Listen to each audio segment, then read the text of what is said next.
तो दोस्तों शुरू करते हैं आज की इंफ्रा न्यूज। पहली खबर जो आ रही है वो है गोवा से, जहां पर न्यू जुआरी ब्रिज का इनॉग्रेशन हो गया है और जो ये ईट लीन केबल स्ट्रीट ब्रिज है वो अभी लोगों की सर्विस के लिए ओपन हो गया है। वैसे दोस्तों ऐसा नहीं है कि ये ब्रिज पहले ओपन हुआ ही नहीं था। इसका एक साइड जो है वो कुछ समय पहले ओपन कर दिया गया था, दूसरे साइड पे काम चल रहा था और अभी भी इस ब्रिज का काम जो है वो खत्म नहीं हुआ है। इस ब्रिज के डिजाइन के अंदर एक ऑब्जर्वेशन टावर जो एक काइंड ऑफ रोटेटिंग डिस्क की तरह इस टावर के ऊपर लगाया जाएगा ब्रिज के, वो बनाना भी बाकी है, जिसके लिए रिसेंटली टेंडर्स जो है वो फ्लोट किए गए हैं। तो काइंड ऑफ जो ये एक टूरिस्ट जैसी चीज बनाने की बात यहाँ पे हो रही है उसका काम तो बचा हुआ है, लेकिन जो मेन फंक्शन है ब्रिज का नदी क्रॉस कराने का वो यहाँ पर जरूर कंप्लीट हो गया है। अगली खबर दोस्तों जो आ रही है वो है हमारी इंडियन रेलवेज की ब्रेक थ्रू से रिलेटेड, जहाँ पर 3209 मीटर लंबा T1 टनल जो Srinagar Udhampur Baramulla rail line project के अंदर का एक हिस्सा है, ये सारे कंप्लीट हो गए। बेसिकली इसकी वजह से हुआ ये कि उधमपुर से लेकर बारामूला तक का जो सेक्शन है रेलवे का वो पूरी तरीके से सारे के सारे टनलिंग ऑपरेशंस को कंप्लीट कर चुका है। यानी कि ये one of the most difficult lines पूरी दुनिया के अंदर जो कंस्ट्रक्ट करने के लिए है, जो काइंड ऑफ ब्रिजेस और टनल्स पे ज़्यादा बेस्ड है कंपेयर टू नॉर्मल लैंड, ये यहाँ पर मेजर जो अपना डिफिकल्ट वाला काम है कंप्लीट कर चुकी है। वैसे चेना ब्रिज भी जो है वो कंप्लीट हो गया है, इसके ऊपर से बोलेरो चलाई गई थी, लेकिन एक्चुअल ट्रैक्स जो है वो पूरे सेक्शन में ले होने में भी थोड़ा समय लगेगा। अगली खबर दोस्तों जो आ रही है वो है इंडिया की लीडिंग ड्रोन प्लेयर एरोवाक से रिलेटेड, जिन्होंने टाई अप किया है यूएस रोबोटिक्स मेजर से और फंडिंग भी सिक्योर की है जापान के one of the biggest drone company से। तो बेसिकली ये जॉइंट वेंचर जो है ये फिलाडेल्फिया बेस्ड घोस्ट रोबोटिक्स के साथ में है, जो यूएस आर्मी को भी वैसे ड्रोन सप्लाई करते हैं। ये इंडिया को मदद करेंगे और बेसिकली यहाँ पर जापानीज कंपनी ACSL से ये फंडिंग हमें मिली है। तो भारतीय ड्रोन कंपनीज के अंदर थोड़ा विश्वास आते हुए नजर आ रहा है इंटरनेशनल मार्केट्स एंड फंड से।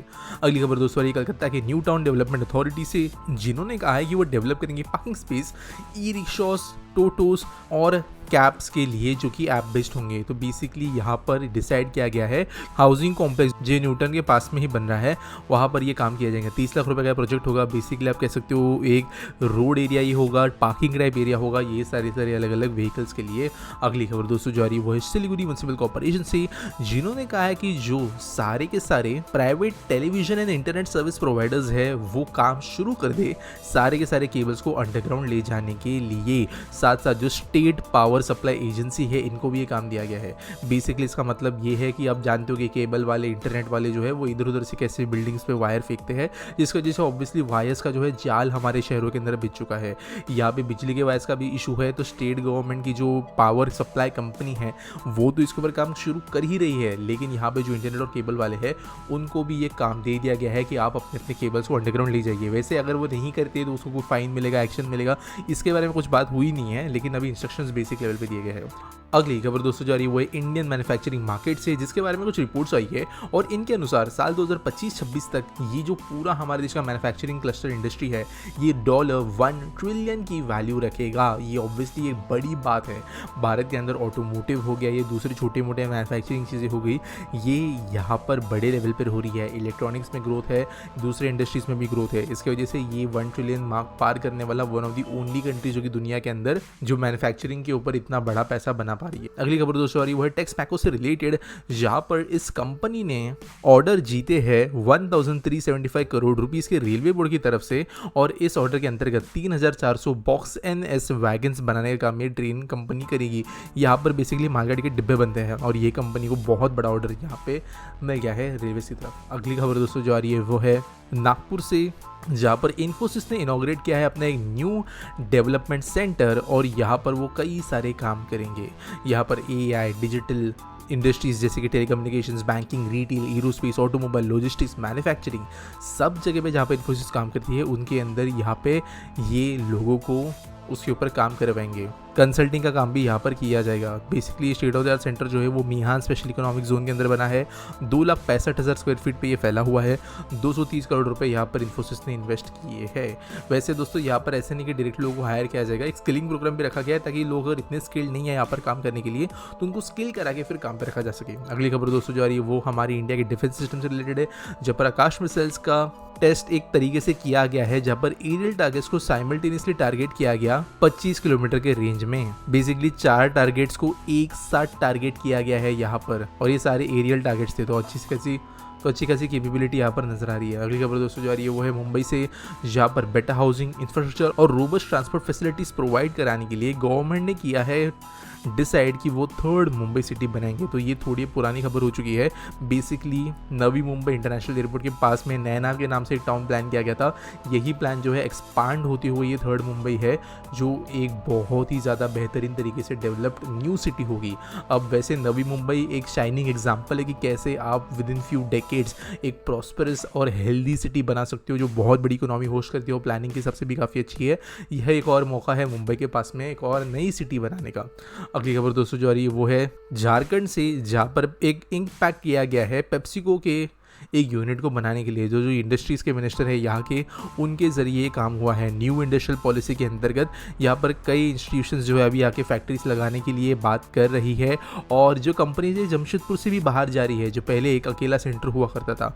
पेप्सिको भी इसी के अंदर आगे बढ़ी है। अगली खबर दोस्तों भारतीय पेट्रोलियम कॉर्पोरेशन से, जिन्होंने अप्रूवल पाया है अपने बोर्ड से एक पॉलीप्रोपिलीन यूनिट को बनाने के लिए कोची की रिफाइनरी के पास। तो कोची में ऑलरेडी रिफाइनरी है, जिसके बगल में ये काम किया जाएगा। 5044 करोड़ रुपीस का ये प्रोजेक्ट है। और ये जो पॉलीप्रोपिलीन इंडस्ट्री है ये काम में आती है packaging film, sheet, boxes, containers, bags, homeware, home care, personal care, ऐसे कई सारे प्रोडक्ट्स बनाने के दौरान 400 किलो टन पर एनएम की कैपेसिटी यहाँ पर होगी। अगली खबर दोस्तों ये दिल्ली मेट्रो रेल कॉर्पोरेशन और DRA या दिनेश चंद्र आर अग्रवाल इंफ्राक्रॉन के बीच के एक जॉइंट वेंचर से रिलेटेड, जिन्होंने बिड जीती है हमारे बुलेट ट्रेन प्रोजेक्ट के अंतर्गत थाने डेपो बनाने के लिए। तो जो 508 किलोमीटर का ये हमारा बुलेट ट्रेन प्रोजेक्ट है, यहाँ पर मल्टीपल वैसे डेपोज है। एक आनंद में है, साबरमती में है और एक डेपो थाने मुंबई के पास में बनाया जाने वाला है। इस डेपो का काम जो है इसके लिए बिड से कंपनी जीती है। अब देखते हैं काम कब शुरू होता है।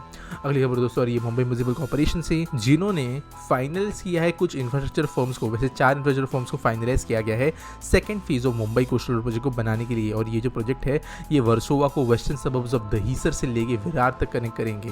तो ये जो कंपनीज है ये यहाँ पर कंस्ट्रक्शन का काम करेगी। टेंडर्स को फ्लोट कर दिया गया है। विरार तक का काम ये नहीं है, दहीसर तक का ये काम इनिशियली होगा। और ये ऑब्वियसली पूरे के पूरे मुंबई को जो एक काइंड ऑफ रिंग रोड जो समुद्र के ऊपर बना होगा उस तरीके से कनेक्ट करेगा। आज के एसपीटी सॉल के बारे में बात करें तो आकर्ष पूछते हैं, how can we make more regions like NCR and develop plan cities like Noida and greater Noida. देखो बहुत सिंपल जवाब है इस सवाल का, और वो है पहला तो पॉलिटिकल विल, दूसरा है ब्यूरोक्रेट्स और जो बाबू अफसर होते हैं उनका लॉन्ग टर्म विजन और ना कि शॉर्ट टर्म गेन्स। किसी चीज़ को अगर अगले 30-40 साल के हिसाब से प्लान करना है तो उसके विजन को अब से देखना ज़रूरी है। नोएडा, ग्रेटर नोएडा, गुड़गांव, ये शहर जब 40-50 साल पहले जो है धीरे से एकदम छोटे से गाँव थे, उस समय पर इनको कभी भी आज के विजन के साथ में नहीं देखा जाता था। जब छोटे बड़े इंफ्रास्ट्रक्चरल डेवलप्स हो रहे थे, चाहे वो नोएडा हो या गुड़गांव के अंदर सुजुकी फैक्ट्री हो, ये जब चीज़ें कराई जा रही थी तब लोग इनको बहुत स्केप्टिज्म से देखते थे कि क्या ही कर लेंगे, क्या ही उखाड़ लेंगे।